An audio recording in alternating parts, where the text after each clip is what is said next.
یا ایھا النبی قل لازواجک و بناتک و نساء، اب یہ پردے کا اگلا حکم آ رہا ہے۔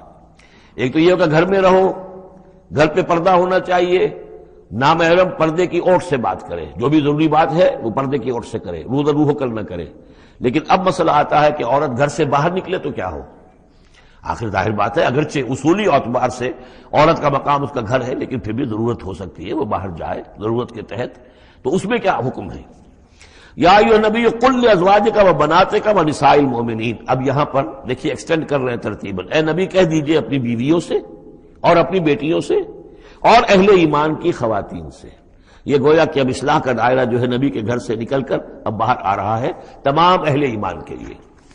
کیا کہہ دیجئے؟ یدنین علیہن من جلابیبہن، وہ اپنے اوپر لٹکا لیا کرے اپنی بڑی چادروں کا ایک حصہ۔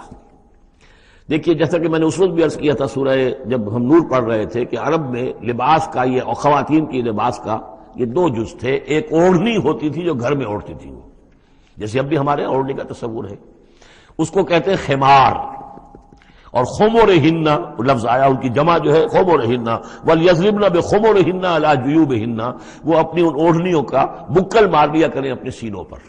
یہ گھر کے اندر ہوگا۔ باہر جب نکلتی تھی تو بڑی چادر لے لیتی تھی، اور جو جتنی شریف گھرانے کی ہوتی تھی اتنی ہی وہ اپنے آپ کو اس میں لپیٹ لیتی تھی، لیکن چہرے کے اوپر نہیں ڈالتی تھی۔ یہاں اس میں صرف یہ اضافہ کیا گیا ہے کہ اس کا ایک حصہ اپنے چہروں پر لٹکا لیا کریں۔ یہاں سے نقاب کا تصور پیدا ہوا ہے، جو ہمارے ہاں بعض جگہ پر جو ہے خاص طور پہ فرنٹیئر کے علاقے میں اب بھی ہے، وہ چادر لیتی ہیں خواتین، لیکن چادر کا جو حصہ ہے وہ ان کے چہرے کے آگے آیا ہوا ہوتا ہے۔ یا یہ کہ کسی طریقے سے بس صرف ایک آنکھ کھول کر، خاص طور پر ایران کے اندر اس کا بڑا رواج ہے، ان کو میں نے دیکھا ہے کہ یہ جو ہے اس قدر ایک چادر میں، بڑی چادر میں لپٹی ہوئی ہوتی ہیں دیہاتی خواتین۔ شہروں کے اندر تو نقشہ ذرا کچھ مختلف ہے، اب وہاں پہ چونکہ یہ بات تقریباً انہوں نے طے کر دیا کہ چہرے کا پردہ نہیں ہے، حالانکہ یہ غلط ہے، قرآن میں چہرے کا پردہ ہے۔ اس حوالے سے وہ جو کہا گیا کہ پردے کی اور سے ان سے بات کی جائے یا مانگا جائے، تو آخری اس کا مطلب یہ کہ چہرہ ہی تو ہے نا جس کو روکا جا رہا ہے۔ باقی گھر میں جو ازواج مطہرات بغیر لباس کے تو نہیں تھی معاذ اللہ، لیکن یہ کہ چہرے ہی کے پردے کے لیے کہا ہے کہ فَصَلُوهُنَّ مِن وَرَاءِ حجاب، اور حجاب کا لفظ چل رہا ہے اسی کے لیے۔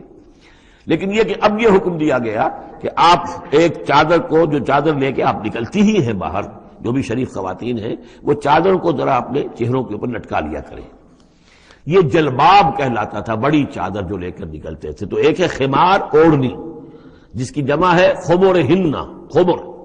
ایک ہے جلباب، بڑی چادر، جس کی جمع ہے جلابیب، جلابیبہن، وہ اپنی بڑی چادروں کا ایک حصہ اپنے سامنے لٹکا لیا کرے چہرے کے۔ ذالک ادنیٰ ان یعرفنا، یہ بہتر ہے اور نزدیک تر ہے اس سے کہ ان کو پہچان لیا جائے کہ یہ شریف گھرانے کی خواتین ہیں، کیونکہ وہاں لونڈیاں باندیاں جو ہوتی تھی ان کے ہاں وہ رواج نہیں تھا۔ ابھی یہ جو گھر کی خاندانی خواتین ہیں ان کے ساتھ یہ بات شروع کی جا رہی ہے۔ فلا یؤذین، تو انہیں کوئی ایذا نہ پہنچائی جائے۔ وکان اللہ غفور الرحیم، اور یقینا اللہ غفور الرحیم ہے۔